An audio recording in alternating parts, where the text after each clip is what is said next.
First off, I want to start by lighting a candle to get a little bit of the background going for me. This one is, I hope you can see it. Let's see, hold on. Ooh. Oh boy. Yep, you can see that just perfectly fine. Perfectly great. Yep. Yep. Okay, now, before I light it, I will smell it. There we go. It smells like cranberries. It's cranberry mandarin. No, it smells more like... Yeah, no, it smells like cranberry. But, yes. So today we are going to be playing... Man, I Just Want to Go Home. The art style looked really interesting and is what really caught my eye. I'm really hoping it's gonna be sticking with that unique art style throughout the whole thing. I'm very excited, so let's go right in. The gray October skies wow, okay. Great word choices already. Vomited another bucket of rain on the last tram moving away into the wet innards of the city. Missed this one too, huh? You think to yourself as you retreat deeper into the useless hood of your soaked through jacket, muttering half-coherent curses and reaching into your pocket for the blank, dead rectangle of your ancient cell phone. I love how immediately when I took my glasses off I couldn't read. Shows you how blind I am. You thump your thumb against the matte black screen. I pressed that way too fast. Even if you ordered a taxi, you wouldn't be able to pay for it thanks to your last client who deemed your service too low grade for his money. Stupid low-income son of a broke bitch. Damn, okay. Through the static of the rain, your eyes catch a greenish reflection from the neon sign of the coffee shop. Flat. You start trudging slowly towards it, like some wet, depressed silk moth sloshing the soup. Hold on, is this super quiet? Okay. Sloshing the soup from your socks and cheap sneakers with each new step. There's no need to hurry. It's impossible to get any wetter than soaking. Ooh, this looks so cool! The gore. Oh my god. Okay. The door gives way surprisingly easy. And you stumble into the well-lit, empty room, the shopkeeper's bell ringing feverishly. A barista swiftly raises her head from a worn-out paperback and says, with a tinge of disappointment in her voice, good evening. Hello, a double Americano, please. Just a minute. While she operates the outrageously outdated coffee machine, you hang up your waterlogged jacket and settle your damp carcass. Wow, these are very interesting words to be expressing this story right now, if I'm being honest. On a bar stool near... I wonder if she'll be okay with me hanging my socks over it? Well, the smell of my feet after a whole day of walking and meeting the most insufferable people in the city will probably make this place uninhabitable. Yeah. Yeah, Ew. Just keep your socks on, dude. I think I can at least take off my sneakers and put my feet directly over the heater. Ew! That's gonna stink up the whole place, dude. Ugh, I hope their ventilation works. Ugh. Being judged gives me... The fear of being judged gives way to the fear of getting sick, and you press your cold, fishy soles against the dusty metal of the heater. Ew, look at them fucking fish floppers, dude. What in the hell? Oh yeah, that's better. Much better. The barista brings you an Americano, side-eyeing your barstool heater situation. Some weather, huh? You don't say. I haven't seen a flood like this since... ever. You ain't from around here, are you? Is it that obvious? Nah. You just look like a delivery guy. Smell like one, too. Oh, if you're talking about me frying my feet on the heater, I can She smiles disarmingly. Nah, man, I'm just playing with you. It's just a figure of speech. You can fry your feet all you want. As you might notice, business ain't going so great today. Only frogs go coffee shops in this weather. Yeah, hate them. They never tip. Wait until you meet a human. She smiles once more, blinding you with her perfectly white teeth. Doesn't she drink coffee in a coffee shop? And extends her hand to you. Name's Rita. Who am I? Nice to meet you. That hair feels nice too, doesn't it? Now, if you'll excuse me, I'll get back to my reading and you can get back to whatever you're up to. Call me if you need anything. Wait, by any chance. Wait, hold on. Wait, by any chance, do you have a mini USB charger? Mini USB. That's a blast from the past. I'm old-fashioned that way. Some people confuse it with poverty, though. What can you do? Some people just lack perception. But I have to disappoint you. I ain't seen a mini USB since, like, 2006. That's okay. I need to start keeping up with the times. Very interesting. This is very interesting so far.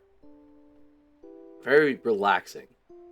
I thought there was going to be, like, something scary or something. I have no idea. Rita leaves you alone with waves of warm bliss rolling through your body from the heater and upwards. The rhythmic patter of the rain is fractally reflected inside your brain, adding weight to your eyelids with each new drop. The coffee should invigorate you, but it only adds joules to the heat balance of your comfort. Your eyes finally give in, and...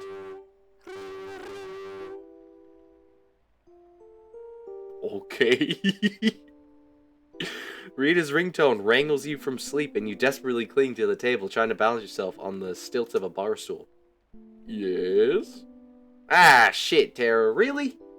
Of course I'm on shift. Where else would I be? I'll come, don't worry. I just need to find my swimsuit, that's all. Rita comes over from the counter and touches your shoulder. Listen, I don't want to impose on you or anything, but you seeing as you're so cozy in here, how about you just keep sitting in this chair while I click and run across the street to get my neighbor my set of keys? It'll take 15 minutes max. That alright with you? What if someone comes? That would be a miracle. What if I'm not the man you think I am and rob you blindly? Good luck robbing an empty register. Oh, so what? Agree to Rita's proposal and keeps... Yeah! It'll be nice. Oh my god. Opens her umbrella and slithers out into the streets. The shopkeeper's bell rings softly before falling silent, leaving you alone with the sound of rain and gentle hum of the refrigerator. You shrug, pull the wet socks off your feet with a squelch and place them on your head. Sorry, to dry. Then when the click lands, you notice a stack of paper napkins on a table across the room, which you hastily grab and stuff inside your sneakers in a futile attempt to soak up at least some of the moisture. You finish your double Americano with one big gulp. Can't you just wring out the... I mean, as gross as that is, just wring it out? The socks? Whatever. Gross. To your surprise, a shimmering clot of anxiety starts moving 2 inches below your solar plexus. But why? It's the fucking coffee. I hate coffee. Why did I even order it? Oh, Jesus. Oh. The rain grows stronger. The forms that the coffee shop is comprised of start to tremble. To grow disproportionate. With faint specks of light scattered across its numerous surfaces, a pile of cups on top of an ancient coffee machine gazes blankly at you. You lock your eyes on it and jump from the sound, bell cutting through the stale air. A rumpled middle-aged man wearing a soaking wet white trench coat staggered into the coffee shop. Ooh. You remind me of someone. I don't know who. This store does not adhere to fire safety standards. Good evening, sir. Pour me a glass of water, boy. He croaks and materializes 20 marks. A 20? Your hand grabs it before your brain starts calculating the ethical side of such an action. 20. It's 4 subway rides, 2 packs of cigarettes. It's still not enough to get a taxi. But I'm not a little Lord Fauntleroy. Unceremoniously, you stuff your feet inside the mushy napkin linen sneakers and limp towards the sink with the finesse of an ex-paraplegic on high heels. There you grab the first sort of clean tumbler, fill it from the tap, and give it to the man. His trembling hands. Calm down, sir. Grabs the glass, pelicanly empties it into his throat, and thumps it on the counter. Then he gives you a long, piercing look with his blue eyes shining in the center of the life-drained face. You don't work here. I'm substituting for my friend. His stare drills a sense of discomfort into you. Why do his hands tremble so much? An alcoholic? Ah, shit! Wait, hold on. Can I go back? Okay. Whew! But he doesn't have a bloated face or any signs of bad blood circulation. Maybe it's Parkinson's, but don't forget to share the tips, he said, then turned around so swiftly that droplets from his trench coat rained all over the coffee shop. He bolted out the door, causing the bell to rattle metallically. You exhale and look at the counter to find a thick wallet laying near the empty tumbler. A wallet of a stranger who's willing to pay 20 marks for a glass of water. Choose fast. Oh shit. Run after the creepy stranger. You shake your head disappointedly, remove the moist lumps of paper from your sneakers, put on the disgusting wet jacket, and run outside, pondering the vastness of your soul and the dizziness and dizzying height of your moral stance. A gray silhouette quickly moving down the street into the rain. You run, and occasionally you shout something like, "Sir, your wallet! Man!" But the words dissipate into the rain without ever catching his attention. The fuck. You think, full of kindness and humility. After a couple of blocks, the silhouette takes a sharp turn into the shabby alleyway between 2 worn-out red brick buildings. You pick up the pace. I don't know if this was a good option or not. The first thing you see in the alleyway is a flash revealing a limp body of a man in a striped jacket. Uh-oh. Then you focus on the shape of another man flickering through a sheet of rain, holding something black and heavy in his hand. The sound of a shot ricochets from a myriad of raindrops and pierces you. Your stomach lurches up to your throat and you scream involuntarily. The stranger turns around, his lips moving, but you can't make out any words. Another flash blinds you. Something warm is seeping onto your chest. Can't fucking read. The wet asphalt crashes into your face with the whole devastating mass of its shining roughness. Why is my shirt so sticky? You didn't make it home. Damn. That's good. I need to go again. Hold on. Speed run! Speed run! Speed run! Oh yeah! Wait, can I...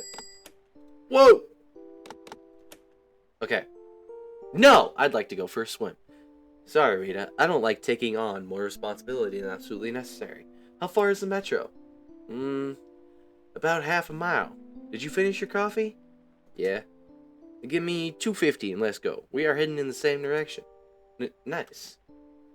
Your slim wallet coughs out the 3 last marks. Rita hands you back 50 pfennings. Wow, okay. Just enough to buy 1 more metro token. You slip your almost dry feet into the cold, slurping sneakers. Disgusting. With an unveiled revulsion, you push your hands through the cold insides of your wet jacket. Rita smiles sympathetically and takes an umbrella from behind the counter. The rain seems to have known about your plans to leave the coffee shop because it pours harder than ever, almost turning into a waterfall. Rita pulls the door and runs outside, simultaneously opening her umbrella.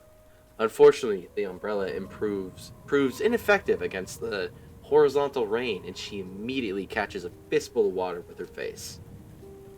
She curses silently and offers you a spot under the umbrella, but you make a vague gesture with your hand signaling your indifference to being 5% less wet. After the third attempt at conversation between you was disrupted by yet another especially ferocious wave of rainfall, both of you sink into despair and quietly trudge along the streams of precipitation. Rita is visibly angry. You feel nothing but numbness of joints and a strong desire to pee. Okay. Alright. Finally, a building with a neon sign. Titanic. He emerges through the wall of rain. Rita yells something that could be interpreted as, "This is fucked! Let's go inside!" However, considering the distance you've already covered, the metro station shouldn't be that far away. So... let's go inside. Why not? She seems pretty cool. A padded door is unreasonably difficult to open. The relatively empty casino interior greets you with a wave of warm, subdued lighting. Rita loudly whispers all kinds of curses as she shakes the umbrella, drawing everyone's attention. Three half-drunk, identical shabby men stand around a roulette table not doing anything but drinking.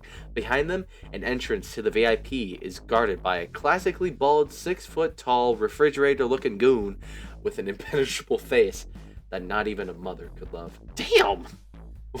You didn't have to roast my boy like that. To the right, a weirdly energetic bartender with a devilish spark in his eyes is filling the lime box with freshly cut limes. 1 second.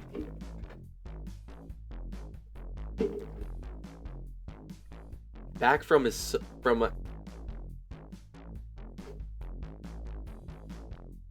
wow. Across from him, a somewhat Asian girl your age with wet blonde hair covering her shoulders sits at the bar. She raises her glass as she knows you two. Rita promptly walks up to the bar. You trudge along indecisively. Why? Well, what else is there to do? Rita! Whoa, girl. Where did you get this from? And where's Koji? I don't know. Why do you want to see my father? You know, Silver Fox is still a fox. Ew, no, take a lap. Think about your behavior. Relax, I'm just fucking with you. Unless... Rita! Who's this wet rat next to you? The name's... Nice to meet you. And I'm not a rat. I'm new... Man, I can't fucking read. I'm a nutria. Hehehe. I'm Tara. Let's do shots. Every whim for your money. I'm a bit broke today. He's a delivery person. I cannot get the goddamn country accent going. The most persecuted minority. Well, okay. I'll bankroll you. I don't like feeling like an alcoholic. What about me? You're on duty. Come on. I'm not a firefighter, for fuck's sake. The three of you have vodka shots. The warmth is spreading through your body and you realize just how cold you really are. Nice weather, huh? Ugh, Tara. Here's your key. I gotta go. I just realized that I didn't close the coffee shop. Thank you, darling. See you around. Silently, you raise 2 fingers. More vodka? Ugh. Yeah, sure. What's the occasion? The end of my relationship. You broke up. Well, to be honest, I got done. Ah, well. Cheers! Alright. She downs another one. You keep up. Victor, why are you bothering with shots? At this point, just give us a bottle. But Koji said. Victor, darling, Koji's not here, so don't fuck with me on his behalf. Hey, manners! Achoo!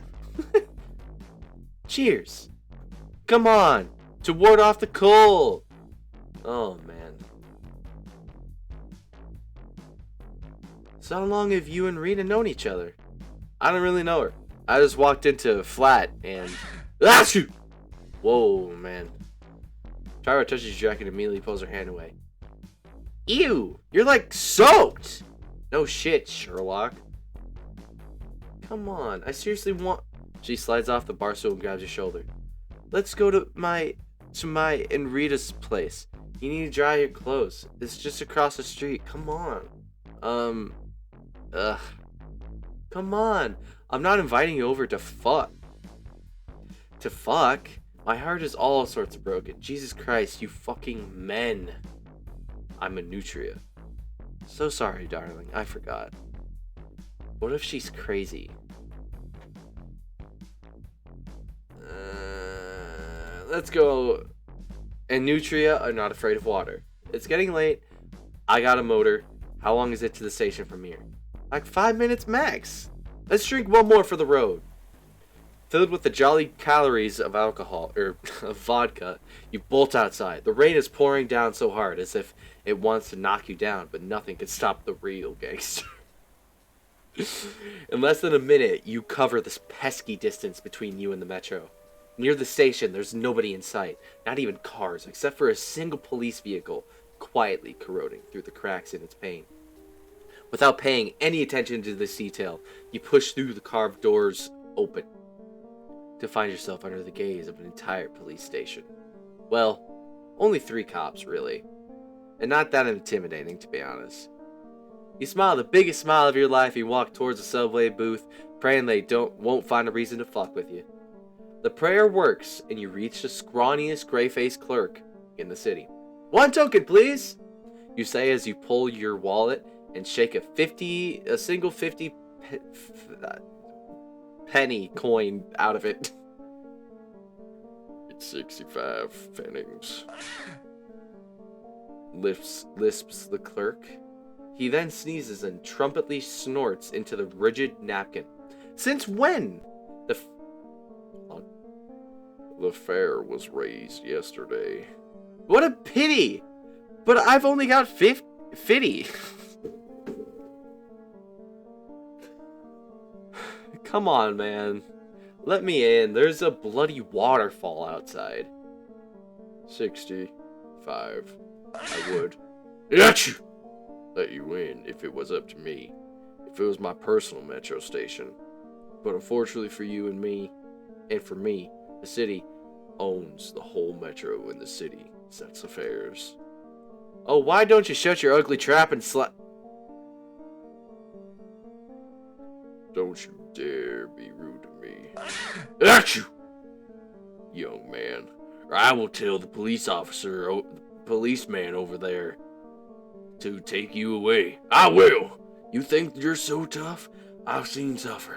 Oh, young man, you have no idea what kind of trouble you've got in your You look at the dim lights reflecting in the eyes of the clerk with disgust. He seems to have gotten so overstimulated that he physically cannot stop yapping. With an innocuous smile, you turn around and walk towards the turnstiles without interrupting the never-ending squeals. Well, what the hell can I do then? Placing your hands on them, you prepare to cross this whole neighborhood out of your memory with one swift jump, but a gnarled hand with yellowish nails falls on your shoulder. Sir, did you put the token in? Asks an old, trembling voice behind your back. How did I miss him? Yes, I did. However, it didn't come through.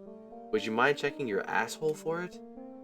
You push yourself off the ground, hoping to fly above the turnstile, away from the clutch of the security guard, but another meteor hand falls on your shoulder, stomping you back into the marble of the floor.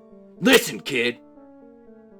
You turn around. The excess adrenaline mixed with vodka short circuits your brain, and you deliver a devastating kick right between the legs of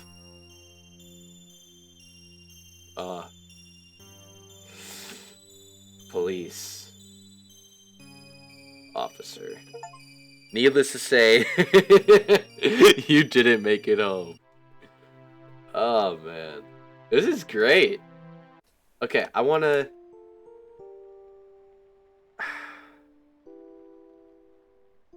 Okay, yeah. No, I'd like to go for a swim. Let's go inside. Let's do all this. Let's go to Tara's place. But I need to get home. Alright, I'll go with you. Hell yeah. Victor, can we have our vodka to go? The bartender rolls his eyes and smiles as Terry grabs first the bottle, then you, and pushes the door open. Together you step into the creaky corridor with washed out wallpaper. Welcome to my and Rita's humble abode. Humble? This is a bloody mansion! Oh, I know. 55 square feet with a dryer and a dishwasher for only 150 marks a month. 150? Gals have got it way too good. I pay 400 for my shithole. I don't even have a dishwasher. I just know a guy who knows, my father. Aye, get your ass to the shower. I'll put the kettle on. Why are you so caring? Because I'm gonna fucking kill you. That's why. You know, total dismemberment and, decapitation? No, dismemberment includes decapitation. The word I'm looking for is disembowelment? Yes! No! Well, maybe. Whatever. Will you give me a towel? Just use the hand one, Royal Blood. That's Sir Royal Blood to you. She walks in the kitchen as you hang your waterlogged jacket on the door, leave your shoes under the heater, and walk into the bathroom, clicking on the light switch. God, this art style looks so cool, man. A single light bulb illuminates the pink tiled walls. A ceiling tastefully sprinkled with black mold and a worn-out violet carpet with a cartoon frog that also has been spared by the passage of time. Oh my Jesus, fuck. I don't know why that scared me. I feel you, Forg. You say warily as you close the glass door of the shower cabin. Ooh. The hot water beats the goosebumps out of your skin, flowing down to your feet and restores your sensitivity. Lost in a labyrinth of drunken thoughts, you lose a sense of time. Only when the once hot water turns almost cold do you realize that you probably overstayed your welcome. On a washing machine, Tara has left a gray towel stain with peroxide, along with a triple XL shirt emblazoned with an AutoCare logo, and socks that are at least 3 sizes too small for you. You put everything on, plus your slightly wet boxers, and stare into the darkness of the bags under your eyes as you dry your hair, contemplating all the choices that brought you to this moment. As you exit the bathroom, a muffled sobbing from behind the closed kitchen door reaches your ears. Peering down the dark hallway, you can make out the blurry shape of your jeans draped over the heater. They probably are still wet, but at least warm and quasi-wearable. Try to console her. You push open the creaking kitchen door to see, straight from a bottle of vodka. Salty streaks of tears have drawn reddish lines all over her cheeks. Oh my. Slowly, as if not wanting to draw, you sit beside her and say, Tara? She puts the bottle down on the table and swiftly wipes her face, smearing her mascara all over the face. Her red eyes find you through a veil of tears and asks, thanks for the t-shirt. What happened? She breaks down into silent sobs. Awkwardly, you embrace her with one hand and sigh heavily as you feel her burning wet face on your t-shirt. My father died just now. He was killed by someone. Her halting speech reaches you through the sobs, and the meaning of her words hits you like a ton of bricks. They said I need to go to the morgue to identify him. He had his wallet on him. An old Asian man in a striped tuxedo. Fuck! She recoils from you and freezes. The only thing you manage to squeeze out of yourself is, I'm sorry. Thanks! She stands up and paces the room. Maybe it wasn't him? Maybe someone stole his wallet, and she reaches for the almost empty bottle. An unexpected impulse compels you to grab it before she does and make a big gulp with your eyes closed. Why? Jesus, why? She whimpers as she slides down the wall onto the dirty floor near the refrigerator. You walk up and sit down beside her. I should go there, shouldn't I? Yes. Is this okay if I just sit here 5 minutes? Just 5. Tara bursts into tears. You squeeze her shoulder wishing to shift the pain towards your fingers and help exorcise it from her body. Tara, you need to go. You too! Home, let me order you a taxi. Ah, come on, you've done more than...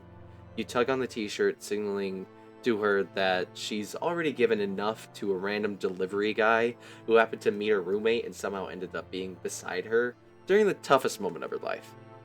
Don't mention it. It's my ex's. I thought half an hour ago, I thought that it couldn't get any worse. Heart-wrenching sobs interrupt her speech. Fuck. I have to go. I'm ordering you a taxi. You do not resist. Tara finds her phone and orders you a ride to Zampano 12. You thank her into the emptiness of her loss. She smiles a pale smile and asks for a cigarette. You smoke in silence, waiting for the car to arrive. You express your gratitude again. She flicks off the words along with the cigarette dust, clenching her jaw, and stops crying. You hastily get dressed and go downstairs together with Tara. The clouds have cleared, revealing a starless night sky. She hugs you goodbye. Be strong. For the last words of platitude you tell her before crawling into the vomit-smelling insides of the taxi. You've made it home! Oh my god. You arrive home too late. Shake the wet clothes off and sit on your bed for 40 minutes, replaying in your mind what happened in that faraway kitchen. Poor girl. Not so happily ever after. You don't notice how quickly you fall asleep. The first rays of morning sunshine crawl across your face, almost waking you up. But luckily, they get blocked by the heavy clouds of an oncoming storm. It's 6:40 on your only day off. You keep sleeping. Man. Oh. Now I have to play the other side of the story too. But we'll do that for another video. You're welcome for playing. This was a great game. And I'm excited to play more of it. This seems so interesting. It's so... Man. And the art style. Oh, wow. Just... Man. It's free. The game is free as well. So if you want to figure out what happens, I mean, you already saw a little bit in this video probably, if I don't cut it all or anything. But yeah, this is a great game. Absolutely great. Bye bye.